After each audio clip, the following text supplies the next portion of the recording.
પૂર્વ આઈપીએસ અધિકારી કુલદીપ શર્મા સામે ધરપકડ વોરંટ જારી કરવામાં આવ્યું છે। ભુજની સેશન્સ કોર્ટે 1984ના કેસમાં આ ધરપકડ વોરંટ જારી કર્યું છે।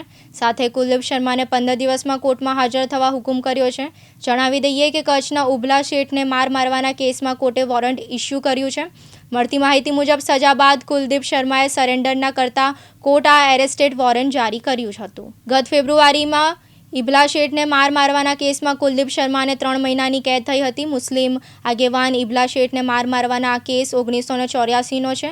તે સમયે પોલીસ વડા કુલદીપ શર્માને ઇબલા શેઠ મળવા ગયા હતા, ત્યારે કુલદીપ શર્મા સહિત 3 અધિકારીઓએ ઇબલા શેઠને માર માર્યા હતા તેવી ફરિયાદ નોંધાઈ હતી। ઇબલા શેઠની સાથે કુલદીપ શર્માને મળવા ગયેલા શંકરલાલ જોશી દ્વારા આ ફરિયાદ કરાઈ હતી। તેમાં ભુજ કોર્ટ કુલદીપ શર્માને 3 મહિનાની સાદી કેદ અને 1000 રૂપિયાનો દંડ ફટકાર્યો હતો। જયશ્રી મહેતા, દિવ્યાંગ ન્યૂઝ, કચ્છ।